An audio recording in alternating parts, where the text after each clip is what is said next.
Subscribe button दबाकर मेरे channel को सब्सक्राइब कीजिए, साथ ही साथ मेरे नए वीडियोस देखने के लिए बेल आइकन को ज़रूर प्रेस कीजिए। Thank you. हेलो बच्चों, कैसे हैं आप सभी। मैं हूं पूजा मेहता और मेरे यूट्यूब चैनल स्टडीनेटिक पर आप सभी स्टूडेंट्स का वेलकम है। बच्चों, क्लास 11th की अकाउंटिंग पढ़ रहे हैं यहाँ पर हम, जिसमें मैं चैप्टर 15 डेप्रिसिएशन आपको बता रही हूँ। टीएस ग्रेवाल के प्रैक्टिकल प्रॉब्लम्स के सॉल्यूशन हम यहाँ पर आज सॉल्व कर रहे हैं। आज जो क्वेश्चन बताने वाली हूँ वो है क्वेश्चन नंबर 24। पहले के क्वेश्चन यदि आपने नहीं देखे हैं तो आप मेरे प्रीवियस वीडियोस में देख सकते हैं, लेकिन उससे पहले मेरे चैनल को जरूर सब्सक्राइब कीजिए, लाइक कीजिए, कमेंट कीजिए। किसी भी तरह का कोई डाउट है तो आप मुझसे पूछ सकते हैं बच्चों। तो स्क्रीन पर आप देखिए question number 24। On 1st October 2018, Meenal Sharma bought a machine for 25,000 on which he spent 5,000 for carriage and freight, 1,000 for brokerage of the middleman, 4,000 for installation. The machine is depreciated is 10% per annum on written down value basis. On 31st March 2021, the machine was sold to Deepa for 30,500 and 500 was paid as a commission to broker through whom the sale was effected. Find out the profit or loss on the sale of machine if account are closed on 31st March every year. देखिए यहाँ पर ये बताया गया है कि मीनल शर्मा ने एक मशीनरी खरीदी है और उस मशीनरी को उसने कुछ समय बाद दीपा को बेच दिया है, लेकिन वो मशीनरी खरीदी कब गई है? 2018 में। ठीक है ना। तो सबसे पहले तो हम क्या करेंगे बच्चों, मशीनरी अकाउंट बनाएंगे। इस तरह से मशीनरी अकाउंट का लेजर प्रिपेयर कर देंगे। क्लियर? ये तो आता ही होगा आपको। अब 2018 1 अक्टूबर को जितने भी उसने खर्चे किए हैं उस मशीनरी को परचेज करने में, उसका इंस्टॉलेशन, मिडिलमैन को पेमेंट, उन सबको उस मशीनरी की कॉस्ट में हमें प्लस करना है बच्चों। तो क्या करेंगे? टू बैंक अकाउंट और सारे जो खर्चे हैं 25,000, 5,000, 1,000 और 4,000, इनको प्लस करके टोटल मशीनरी की कॉस्ट कितनी आई? 35,000। इसको हम बाहर लिख देंगे। अब क्या करेंगे बच्चों? डेप्रिसिएशन निकालेंगे 31 मार्च को बाय डेप्रिसिएशन अकाउंट। अब जो ये 35,000 पे डेप्रिसिएशन निकलेगा बच्चों वो 6 मंथ का निकलेगा। तो हम क्या करेंगे?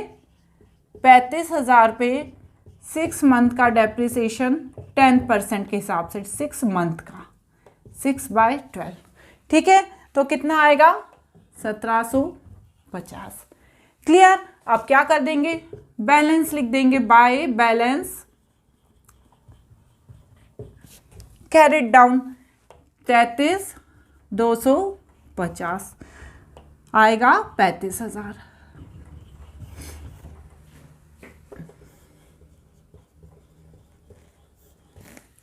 ठीक, अब इस बैलेंस को कहां पे ले आएंगे? 2019 में 1 अप्रैल को ले आएंगे टू बैलेंस ब्रॉड डाउन। कितना? 33,250। अब फिर से वही प्रोसेस करेंगे, डेप्रिसिएशन निकालेंगे, लेकिन यहां पे जो डेप्रिसिएशन निकालेंगे वो पूरे साल का निकलेगा बाय डेप्रिसिएशन अकाउंट। तो ये डेप्रिसिएशन निकलेगा किस पे? रिटर्न डाउन वैल्यू मेथड है तो इसके ऊपर डेप्रिसिएशन निकलेगा। तो जब हम इसके ऊपर डेप्रिसिएशन निकालेंगे पूरे साल का 10% का, तो क्या आएगा? 3325। अब वही करेंगे, balance by balance carried down करिए बच्चों -29925। बस अब प्लस कर देंगे 33,250 33,250। क्लियर? अब यही बैलेंस यहां पे ले आएंगे 2020 1 अप्रैल टू बैलेंस ब्रॉड डाउन 29925। अब यहां पे क्या करेंगे? हम डेप्रिसिएशन निकालेंगे 2021 में 31 मार्च बाय डेप्रिसिएशन अकाउंट निकालिए। तो कितना आएगा 2993। ठीक है ना, रिटर्न डाउन वैल्यू मेथड के हिसाब से डेप्रिसिएशन निकालेंगे। अब यहाँ पर बताया गया है कि 31 मार्च 2021 को उन्होंने जो मशीनरी खरीदी थी वो दीपा को सेल कर दी और उसमें 500 रुपये माइनस कर दिए। तो यहाँ पर क्या लिखेंगे, 31 मार्च बाय बैंक अकाउंट। 30 500 में से जब 500 माइनस कर देंगे तो बाहर कितना आ गया, 30,000। अब बच्चों क्या करेंगे, इसमें से इसको माइनस कर देंगे। तो पहले तो हम ये किस साइड का टोटल है वो सबसे ज्यादा है, तो यहाँ का टोटल ज्यादा है ना 32,993 और यहाँ का टोटल कम है, तो यहाँ पे क्या हो गया, प्रॉफिट हो गया। तो हम यहाँ पर to P&L account profit bracket में लिख के करिए माइनस, इसमें से इसको तो कितना आएगा 3068, तो ये प्रॉफिट हो गया बच्चों। यदि इधर का टोटल ज्यादा होता और इधर का कम होता तो लॉस हो जाता, तो हम बाय P&L अकाउंट ब्रैकेट में लॉस करके क्रेडिट साइड लिख देते। चूंकि इधर का टोटल ज्यादा है और इधर का कम है तो यहां पर हम प्रॉफिट शो करेंगे। इस तरह से बच्चों ये क्वेश्चन नंबर 24 अभी हमने किया। अब स्क्रीन पर देखिए question number 25। A company purchased on 1st July 2018 machinery costing 30,000. It's further purchased machinery on 1st January 2019 costing 20,000 and on 1st October 2019 costing 10,000. On 1st April 2020, 1/3 of the machinery installed on 1st July 2018 became obsolete and was sold off 3,000. The company follow financial year as a accounting year. Show how the machinery would be appear in the books of company if depreciation is charged in 10% per annum. Return down value method. देखिए बच्चों यहाँ पर क्या हुआ है, हमने एक machinery खरीदी है 1 जुलाई 2018 को 30,000 की। उसी मशीन का कुछ पोर्शन 2020 में हमने सेल कर दिया क्योंकि वो खराब हो गया था। अब कितना पोर्शन सेल कर दिया, 1/3 पोर्शन सेल कर दिया। अब हम यदि डायरेक्ट 2020 में गए, पूरी मशीनरी जो 2018 में उसका फुल पोर्शन लेके, तो उस समय उसे हमें अलग करने में प्रॉब्लम होगी क्योंकि हम डेप्रिसिएशन भी निकाल चुके होंगे। तो हम क्या करेंगे, 2018 में जब मशीनरी खरीदी थी उसी समय उसका जो 1/3 पोर्शन है और जो 2/3 पोर्शन है उन दोनों को अलग अलग लेके चलेंगे और जब हमें सेल करना होगा तो हम 1/4 पोर्शन वाला जो पार्ट है उसे सेल कर देंगे। So simple. देखिए हम कर चुके हैं इस तरह का क्वेश्चन। स्क्रीन पर आप देखिए, सबसे पहले क्या करेंगे हम, 2018 क्वेश्चन नंबर 25। 2018 1 जुलाई टू बैंक अकाउंट। टोटल कितने की है मशीन, 30,000 की, लेकिन इसका 1/3 पोर्शन हम 2020 में बेच देंगे। तो अभी हम क्या करेंगे, पहली बार में ही जो 2/3 पोर्शन है 20,000 उसे अलग कर देंगे और जो 1/3 पोर्शन है 10,000 उसे अलग कर देंगे, ताकि जब हम सेल करें तो हम कौन से वाले पोर्शन को सेल करें, 1/3 वाले पोर्शन को सेल करें। 2/3 वाले पोर्शन को हम अपने पास ही रखेंगे। तो टोटल यहाँ पर 30,000 हो गया। तो कितना आया यहाँ पर, अब क्या हुआ, 2019 में 1 जनवरी को, जैसे कि हमें पता है 1 अप्रैल, मैं पहले भी बता चुकी हूं, टू 31 मार्च है ना, जैसे यहां पर 1 अप्रैल 2018 है, 2019 तक पूरा एक फाइनेंशियल ईयर होता है। तो यदि हम कोई चीज 2019 में भी खरीदते हैं, जैसे यहां पर बताया है ना 1 जनवरी, तो अकाउंटिंग ईयर कौन सा कहलाएगा, 2018-19 वाला ही कहलाएगा। तो यहां पर हम क्या करेंगे, 2019 करके 1 जनवरी लिख देंगे क्योंकि हमने इसी अकाउंटिंग ईयर में खरीदी है ना। तो यहां पर 2019 1 जनवरी करके टू बैंक अकाउंट M2 कितना आया, 20,000 आया नहीं, मतलब बुक में ही दिया हुआ है 20,000 में हमने वो मशीनरी खरीदी M2। ठीक है, अब क्या करेंगे, 2019 में जाएंगे 31 मार्च बाय डेप्रिसिएशन अकाउंट, 2/3 पोर्शन का डेप्रिसिएशन, 1/3 पोर्शन का डेप्रिसिएशन और जो मशीनरी 2 खरीदी है उसका डेप्रिसिएशन। ये तो मशीनरी 1 है ना, जिसका हमने डेप्रिसिएशन निकाल रहे 2/3 और 1/3 का। तो जो मशीनरी 2 खरीदी है तो 2/3 का 2/3 का डेप्रिसिएशन और 1/3 का डेप्रिसिएशन बच्चों कितने टाइम के लिए निकलेगा? जुलाई, अगस्त, सितंबर, अक्टूबर, नवंबर, दिसंबर, जनवरी, फरवरी, मार्च, 9 मंथ का निकलेगा। तो बच्चों कितना आएगा? 1500। ये भी 9 मंथ का निकलेगा, तो ये भी कितना आएगा? 750। तो ये कितना आएगा? 750। और M2 का कितना आएगा? 500। ये कैसे निकलेगा? जनवरी, फरवरी और मार्च, ये 3 मंथ का निकलेगा, तो ये आएगा 500। ठीक है, तो टोटल कितना हुआ? 2750। समझ में आया ना? किसी तरह का कोई कंफ्यूजन तो नहीं हुआ? 2/3 मशीनरी और 1/3 मशीनरी है वो 1 जुलाई को खरीदी है। ठीक है, 1 जुलाई से 31 मार्च 2019 तक 9 मंथ होते हैं, इसलिए यहां पर हमने 9 मंथ का डेप्रिसिएशन निकाला है। किस पर? 20,000 पर। 20,000 पर जब 9 मंथ का डेप्रिसिएशन निकाला 10% के हिसाब से तो 1500 आया। फिर 10,000 पे 9 मंथ का डेप्रिसिएशन निकाला 10% के हिसाब से तो 750 आया। और 20,000 पे कितने मंथ का? 3 मंथ का, क्योंकि ये कब खरीदी है? 1 जनवरी को 3 मंथ का डेप्रिसिएशन निकाला तो 500 आया। अब जब हम अगले साल आएंगे ना तो पूरे साल का डेप्रिसिएशन लगाएंगे। अभी यहाँ पर जब खरीदी है तब का ही लगाया है। अब यहाँ पर 31 मार्च करा, by balance carried down, 2/3 portion, 1/3 portion और M2 माइनस करिए बच्चों। 18,500, 9,250 और 19,500, 47,250, 50,000। यहां पर भी 50,000। क्लियर? अब क्या करेंगे? इस बैलेंस को हम यहां पर ले आएंगे और फिर डेप्रिसिएशन निकालेंगे नेक्स्ट ईयर का। तो लेकर आइए 2019, यहां पर 1 अप्रैल ही आएगा। ठीक है, टू बैलेंस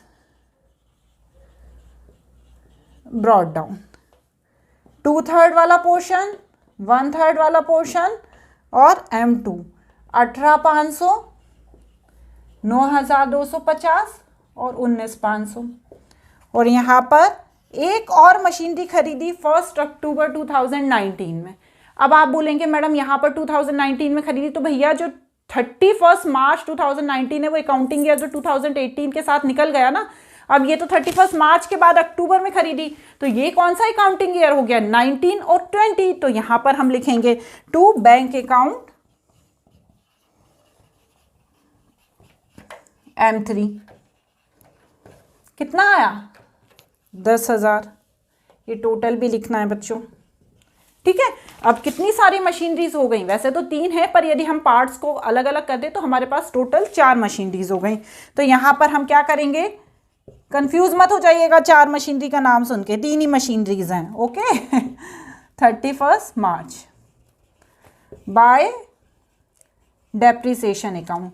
अब किसका? 2/3 वाली मशीनरी का, 1/3 वाली मशीनरी का, M2 का और M3 का।